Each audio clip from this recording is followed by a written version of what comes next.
Dear students, welcome to online class. In second year, LEG written a country churchyard.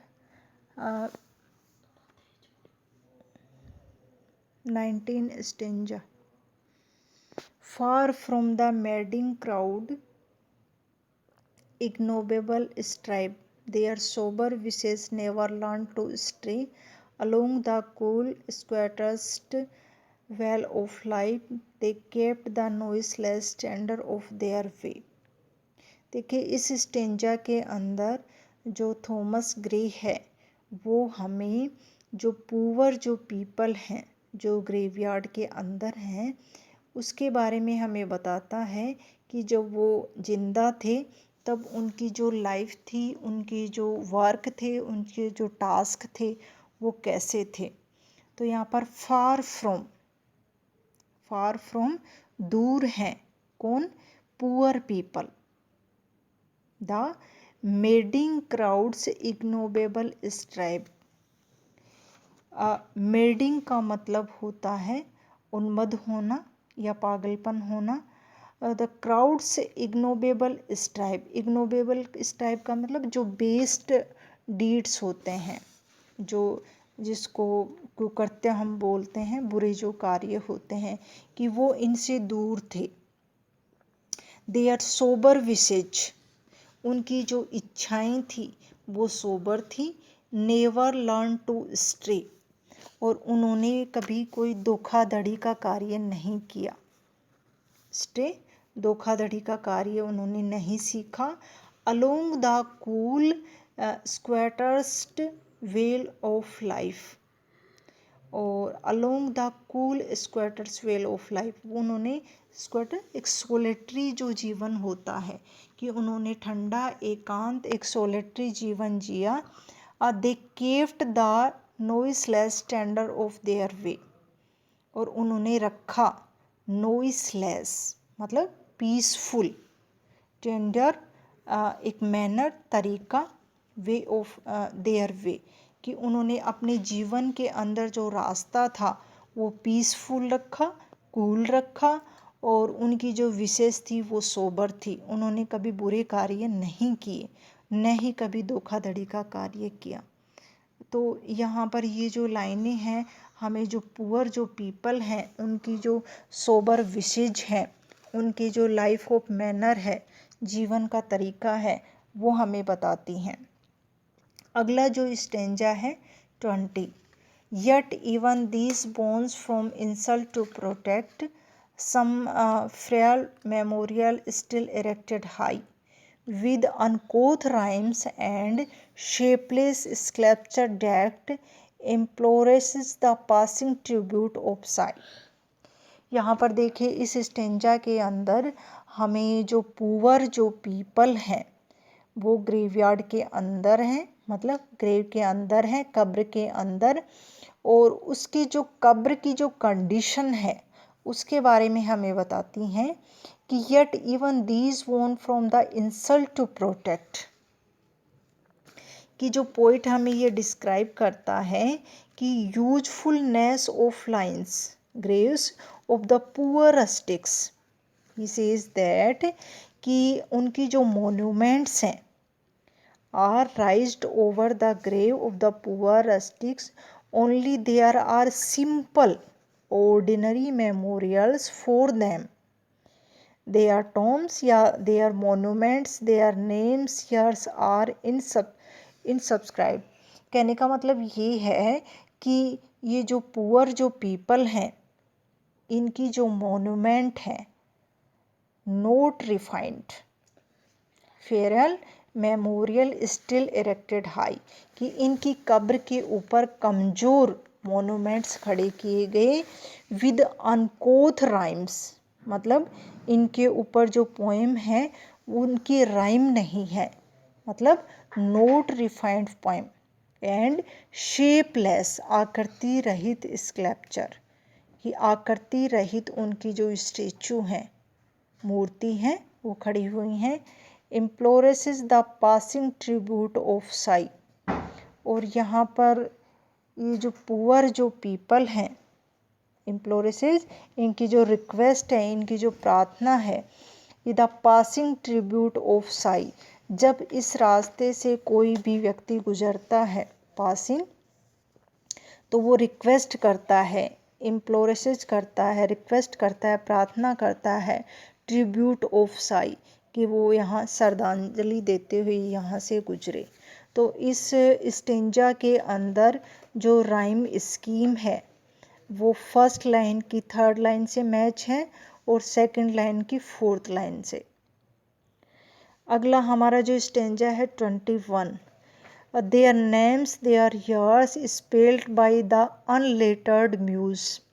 the place of fame and elegy supply, and many a holy text around strews that teach the rustic moralistic to die। तो यहाँ पर जो 21 जो stanza है, इस stanza के अंदर जो पुअर पीपल ग्रेव है, जो गरीब लोगों की जो कब्र हैं, उनके ऊपर जो मोनूमेंट्स हैं, कमज़ोर जो मोनूमेंट्स हैं, वहाँ पर जो उनकी हिस्ट्री जो बताई गई है। तो देयर नेम मतलब उनके कब्र के ऊपर उनके जो नाम, देयर ईयर्स उनकी साल, और spelled by unlettered of muse. Muse का मतलब होता है चापलूसी करने वाला, या जिसको हम पोइट बोलते हैं, और अनलेटर्ड मतलब अनएजुकेटेड, स्पेल्ड स्पेलिंग के अंदर। तो यहाँ कहने का मतलब ये है कि उनकी कब्र के ऊपर जो नाम, जो साल जो लिखे गए हैं, वो अनपढ़ जो चापलूसी करने वाले जो पोइट हैं, जिन्होंने स्पेलिंग में भी मिस्टेक कर रखा है। The place of fame and elegy supply, और ये जो स्थान है जो फेम का है, यहाँ पर हमें एलिजी दिखाई देती है, हमें एकांतता दिखाई देती है, हमें सीरियसनेस दिखाई देती है। And many a holy text around she strews, और यहाँ पर जो होली टेक्स्ट है, होली टेक्स्ट का मतलब जो बाइबिल है, तो बाइबिल के अंदर उन्होंने ये कहा गया है कि वहाँ पर 2 लाइनें लिखी गई हैं। बाइबिल के अंदर जो ब्यूटीफुल जो सेंटेंस जो बाइबिल के अंदर जो लिखा गया है, I love them that love me, I love that love me, that teach the rustic moralistic to die, मतलब मोरलिस्टिक टू डाई की मृत्यु का, जो डेथ का खुशी से सामना करना। तो यहाँ पर जो होली टेक्स्ट की जो लाइनें हमें मिलती हैं, उससे हमें ये सिखाती हैं कि जो रस्टिक जो पीपल थे, जो पुअर जो पीपल थे, जो ग्रेव के अंदर हैं, उन्होंने मृत्यु का खुशी से सामना किया, मोरलिस्टिक टू डाई। तो यहाँ पर देखिए इस स्टेंजा के अंदर भी हमें जो राइम जो स्कीम है वो सेम है, और इस स्टेंजा के अंदर जो पुअर जो पीपल हैं, उनकी जो ग्रेव है, उनकी कंडीशन के बारे में हमें बताया गया है कि किस प्रकार उनकी जो कंडीशन है वो बैड है, कि जो अच्छे जो पोइट द्वारा वहाँ पर उनके नाम, उनके ईयर्स स्पेलिंग नहीं लिखे गए, बल्कि एक जो अनलेटर्ड म्यूज के द्वारा ये सब डिस्क्राइब किया गया है। अगला जो स्टेंजा हमारा है 22, For who to dumb forgetfulness a prey, this pleasing anxious being, our resigned left the warm principate of the cheerful day, nor cast one longing linking look behind। तो यहाँ पर देखिए इस स्टेंजा के अंदर जो लाइफ का जो फुल प्लेजर एंड जो पेन है वो डिस्क्राइब किया गया है, कि जो फॉर हु डम फॉरगेटफुलनेस ए प्रे, यहाँ पर जो प्रार्थना है, केवल जो अमीर लोग हैं और जो पुअर जो पीपल हैं, उनकी मौत के बाद किस प्रकार उनको याद किया जाता है, कि जो न केवल अमीर बल्कि जो गरीब जो लोग हैं, वो भी यही चाहते हैं कि मौत के बाद उनको कैसे याद किया जाए। Forgetfulness a prey, this pleasing anxious being ever resign, कि उनकी जो लाइफ है full of pleasure and pain है। तो यहाँ पर ये जो स्टेंजा है, the poet says that not only the rich but the poorest of the poor also desire to be remembered after death. Life, its various poverty and attendant जो mercy is yet so sweet and pleasure that nobody. However, poor and जो rustic जो people he might be leaves the world, people knows that death is a dark world where everything is forgotten. कि लोग कहते हैं कि जो death है वो एक डार्क है, एक डार्क वर्ल्ड है, और यहाँ एवरीथिंग इज़ फॉरगॉटन, कि सभी जो चीज़ें हैं, फॉरगेटफुलनेस ए प्रे, कि सभी प्रकार की जो प्रार्थनाएं हैं उनको भुला दिया जाता है। तो यहाँ पर इस स्टेंजा के अंदर left the one present the cheerful day, कि एक जो याद के जो आंसू हैं, कोई भी व्यक्ति चाहे अमीर हो चाहे गरीब हो, वह दुनिया नहीं छोड़ना चाहता, और लोग जानते हैं कि जो मृत्यु है, जो डेथ है, वो एक डार्क वर्ल्ड है, एक अंधेरी दुनिया है, और यहाँ पर एवरीथिंग इज़ फॉरगॉटन, कि हर प्रकार की जो भी चीज़ें हैं वो भुला दी जाती हैं, और उनकी एक डिज़ायर, एक जो इच्छा, जो अनिच्छा है कि दुनिया जब भी छोड़ते हैं तो एक जो सजीव जो चीज़ होती है, एक जो प्लेजर वाली होती है, वो उनके लिए सबसे इम्पोर्टेंट होती है। इसलिए जो डेथ है वह प्रत्येक व्यक्ति जीवन, जब भी व्यक्ति मरता है तो वह मरते समय अपने जो पीछे जीवन के जो अच्छे जो दृश्य होते हैं, मतलब जो प्लेजर देने वाले जो दृश्य होते हैं उनको देखता है,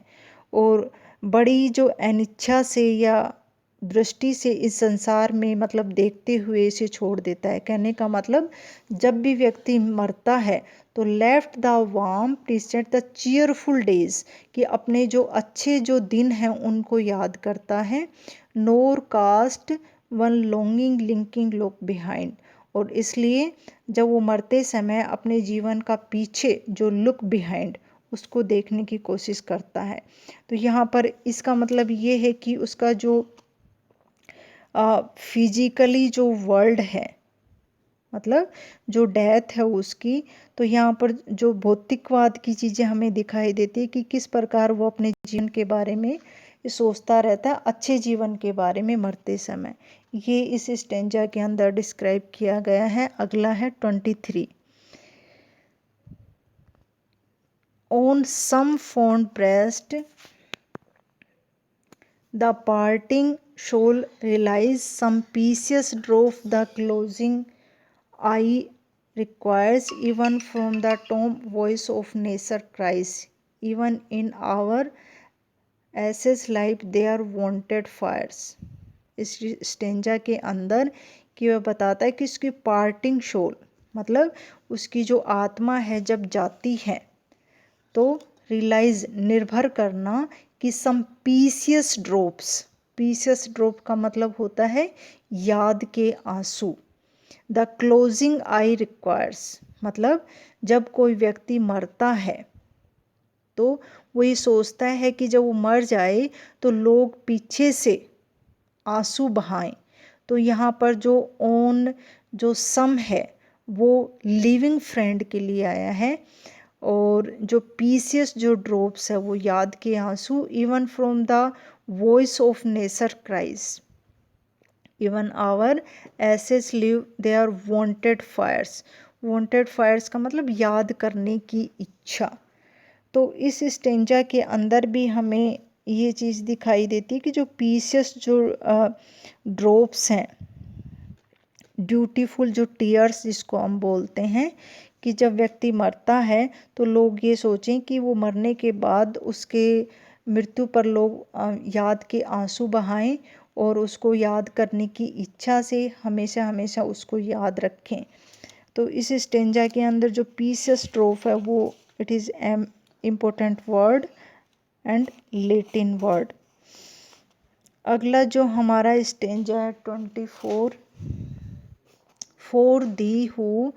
mindful of the unhonored dead, dust in these lines their artless tale relate. If chance by lonely contemplation led, some kindred spirit shall inquire thy fate. इसके बाद देखिए अगले स्टेंजा के अंदर हमें वही बताता है कि जैसे जैसे हु माइंडफुल द अनऑनर्ड डेड, तो यहाँ पर इस स्टेंजा के अंदर माइंडफुल अनऑनर्ड डेड, असम्मानीय मरा हुआ, dost in this line their artless tale relate, if chance by chance by lonely contemplation led, कि उस कब्र के पास से कोई विचारशील व्यक्ति, contemplation, some kindred spirit shall inquire thy fate, कि जब कब्र के पास से कोई विचारशील व्यक्ति गुजरे, कोई विचारशील व्यक्ति गुजरे, कि कहने का मतलब यहाँ से ये है पोइट का, कुछ सीधे साधे ढंग से किसान की इस जीवन के बारे में हमें पता चलता है कि जीवन में सम्मान और यश प्राप्त किए बिना उसकी कब्र में जो पड़े हुए जो व्यक्ति हैं, दफनाए गए हैं, तो उनकी कब्र के पास से कोई विचारशील व्यक्ति उस रास्ते से शायद आ निकले और कब्र में जो पड़े हुए जो गरीब व्यक्ति हैं उनके जीवन के बारे में सम kindred spirit shall inquire thy fate, inquiry करे दाई उनके फेट की, उनकी डेस्टिनी की, उनकी भाग्य की। अगला है 25, Happily some hoary-headed swan might say, often have we seen him at the peep of dawn, pressing with hasty step the dews away to meet the sun upon upland dawn। तो यहाँ पर देखिए जो स्टेंजा है हमें जो poetry बताता है कि जो गांव के अंदर जो पुअर जो पीपल हैं वो उस कब्र में पड़े हुए हैं, तो कहते कि हमारी जो कब्र के पास से कोई व्यक्ति गुजरे, तो यहाँ पर जो पोइट है जब कवि मतलब जिंदा था तब वो है सुबह सुबह जल्दी जल्दी, हैप्पली सम होरी हेटेड स्वान में भी, यहाँ पर होरी हेडेड, होरी हेडेड का मतलब जिसके सिर के अंदर जो सफ़ेद बाल आ गए, मतलब बूढ़ा व्यक्ति। हैप्पली का मतलब इफ़ चांस, और श्वान सेफर्ड में बी, कि जब पोइट जिंदा था तब उस रास्ते से वो गुजरता तो सुबह सुबह, often have seen at the peep of dawn, peep of dawn घास की जो बूंदों से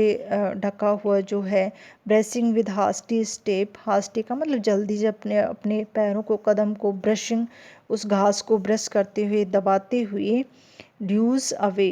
उसकी बूंदों को, to meet the sun upon the upland dawn, कि वो जैसे जैसे चलेगा तो पहाड़ी के पास जो सूर्य उदय का जो दृश्य है उसको साफ साफ देख सकेगा। तो यह जो दृश्य है वो आनंद लेने वाला है। तो यहाँ पर देखिए लास्ट के 2 स्टेंजा में उनका बिल्कुल चेंज डिस्क्राइब हो जाता है कि किस प्रकार से वो कब्र के पास मतलब से वहाँ गुजरें, और उसके बाद 25 जो स्टेंजा में वो जो पोइट है अपने आप को बताता है कि जब मैं जीवित था तो किस प्रकार मैं सुबह सुबह उसकी बूंदों को दबाते हुए और सूर्य के जो दृश्य हैं उसको उस एटमॉस्फेयर में देखते हुए किस प्रकार अपने आप को प्लेजर प्राप्त करता था। Thank you so much.